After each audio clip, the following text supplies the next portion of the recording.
গোলাঘাট জিলাৰ ৰঙামাটিত মঙলবাৰে সন্ত শিৰোমণি গুৰু ৰবিদাস বিশ্ব মহাপীঠৰ এখনি সাংগঠনিক সভা অনুষ্ঠিত হৈ যায়।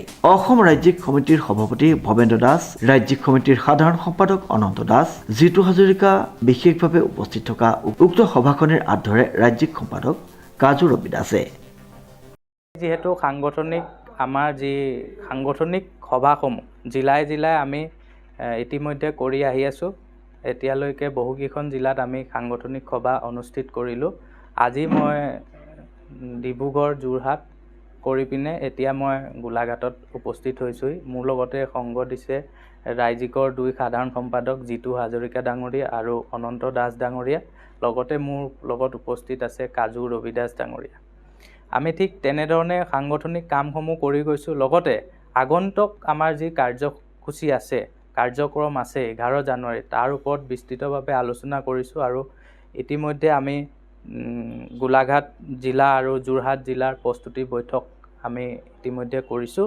আগন্তুক অনুষ্ঠানত আমাৰ উপস্থিত থাকিব অসম চৰকাৰৰ মাননীয় মুখ্যমন্ত্ৰী ডক্টৰ হিমন্ত বিশ্ব শৰ্মা মহোদয়, উপস্থিত থাকিব ভাৰতীয় জনতা পাৰ্টীৰ ৰাষ্ট্ৰীয় সাধাৰণ সম্পাদক তথা শিৰোমণি গুৰু ৰবিদাস বিশ্ব মহাপীঠৰ আন্তঃৰাষ্ট্ৰীয় সভাপতি শ্ৰীযুত দুষ্মন্ত কুমাৰ গৌতমজী, উপস্থিত থাকিব বিশ্ব হিন্দু পৰিষদৰ আন্তঃৰাষ্ট্ৰীয় সভাপতি আলোক কুমাৰজী, উপস্থিত থাকিব গুৰু ৰবিদাস বিশ্ব মহাপীঠৰ আন্তঃৰাষ্ট্ৰীয় সাধাৰণ সম্পাদক তথা গুজৰাটৰ প্ৰাক্তন কেবিনেট মন্ত্ৰী আত্মৰাম পৰমাজী, ৰাজ্যিক বিজেপিৰ সন্মানীয় সভাপতি দিলীপ শইকীয়া ডাঙৰীয়া, উপস্থিত থাকিব সুৰজিৎ কুমাৰজী, উপস্থিত থাকিব বিভিন্ন মন্ত্ৰীমণ্ডল আৰু ইয়াতে উপস্থিত থাকিব অসমৰ বিভিন্ন বিশিষ্ট ব্যক্তি আৰু সন্মানীয় যুৱ বন্ধুসকল।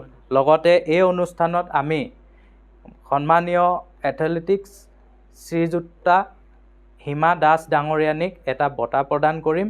যিহেতু আমি যুৱ সন্মিলন আয়োজন কৰিবলৈ গৈ আছোঁ, যুৱক হিচাপে এগৰাকী অসমৰ জনপ্ৰিয় নাৰী হিচাপে নাৰী শক্তিক যাতে আগুৱাই নিব পাৰে, যুৱকসকলক যাতে শক্তি প্ৰদান কৰিব পাৰে, তাৰ বাবে তেখেতক এটা বঁটা প্ৰদান কৰিম আৰু সেই বঁটা প্ৰদান অনুষ্ঠানতে তেওঁ এটা বক্তব্য ৰাখিব। সেই বক্তব্যৰ দ্বাৰাই যাতে উপস্থিত থকা যুৱকসকলে যাতে উৎসাহ হয়, তাৰ বাবে তেখেতক আমি অনুষ্ঠানলৈ নিমন্ত্ৰণ জনাইছোঁ।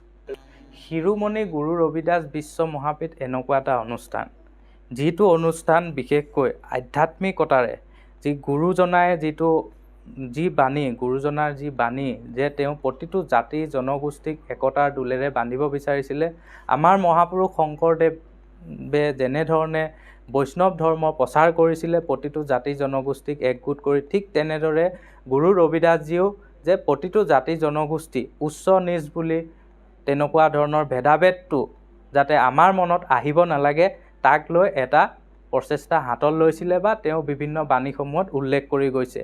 সেই উদ্দেশ্যৰে এটা জাতি যাতে প্ৰতিটো জাতি জনগোষ্ঠীক যাতে এক কৰিব পাৰি, সেই উদ্দেশ্যৰে হিন্দু সনাতন সভ্যতাক যাতে বিশ্বত যাতে এক কৰিব পাৰি, তাৰ উদ্দেশ্যৰে আমাৰ বিশ্ব শিৰোমণি বিশ্ব মহাপীঠৰ আমাৰ গঠন হৈছে। আৰু এই অনুষ্ঠানটো বিশ্বৰ 134খন দেশত প্ৰতিষ্ঠিত ইতিমধ্যে, আৰু ভাৰতবৰ্ষৰ বহুকেইখন ৰাজ্যত বহু বছৰ ধৰি এই অনুষ্ঠানটো কৰ্মৰাজি চলি আহিছে। অসমত পোনপ্ৰথমবাৰৰ বাবে অসমত অনুষ্ঠানটো গঢ় লৈ উঠিছে। মই বৰ্তমান ৰাজ্যিকৰ সভাপতি। ইয়াতে বিশেষকৈ আমাৰ বিজেপিৰ একো লগু নেদেখে। আপোনালোকে বিজেপিৰ কিছু সংখ্যক জ্যেষ্ঠ নেতা আমাৰ লগত জড়িত আছে আৰু বিজেপিৰ লক্ষ্য উদ্দেশ্য হৈছে প্ৰতিটো জাতি জনগোষ্ঠীক সবকা সাথ সবকা বিকাশ সবকা প্ৰয়াস সকলোকে যাতে একতাৰে আগুৱাই লৈ যোৱা। সেই উদ্দেশ্যৰে এই সংগঠনটো জড়িত আছে যদিও এই সংগঠনটো অৰাজনৈতিক সংগঠন। ইয়াতে প্ৰতিটো জাতি জনগোষ্ঠী প্ৰতিটো সংগঠনৰ লোক আমাৰ লগত জড়িত হ'ব পাৰে, যিহেতুকে এই অনুষ্ঠানটো কোনো ৰাজনৈতিক অনুষ্ঠান নহয়। ইয়াত থাকিব পাৰে বিজেপিৰ ৰাজনৈতিক নেতাসকল থাকিব পাৰে, ময়ো যিহেতু বিজেপিৰ লগত জড়িত নহয় জানো, কিন্তু বিজেপি এটা ৰাজনৈতিক দল আৰু এইটো এটা আমাৰ সাংগঠনিক অৰাজনৈতিক সংগঠন। গতিকে ইয়াতে আমি অন্যান্য যি ৰাজনৈতিক দলৰ কংগ্ৰেছ বা অন্যান্য যিসকল আছে তেওঁলোকো আমাৰ লগত জড়িত হ'ব পাৰে, আমি এইটো বাধা নকৰোঁ, তেওঁলোকক উষ্ম আদৰণি জনাম। উল্লেখযোগ্য যে এই বিশ্বগুৰুগৰাকীৰ বিষয়ে সমগ্ৰ ভাৰতবৰ্ষৰ লগতে যাতে অসমত বসবাস কৰা 3,40,00,000 জনতাই জানিব লাগে, সেই উদ্দেশ্যে আগত ৰাখিয়ে ইতিমধ্যে ৰাজ্যিক কমিটিয়ে অসমৰ প্ৰতিখন জিলা সমিতিৰ গঠন কৰা এই মহাপীঠে অহা 11 জানুৱাৰীত এখন যুৱ সন্মিলন আয়োজন কৰিছে। এই সভালৈ অসমৰ মুখ্যমন্ত্ৰী, কেইবাগৰাকীও কেবিনেট মন্ত্ৰী লগতে ৰাষ্ট্ৰীয় পৰ্যায়ৰ নেতাকৰ্মী উপস্থিত থাকিব বুলি উদ্যোক্তাসকলে জানিবলৈ দিয়ে।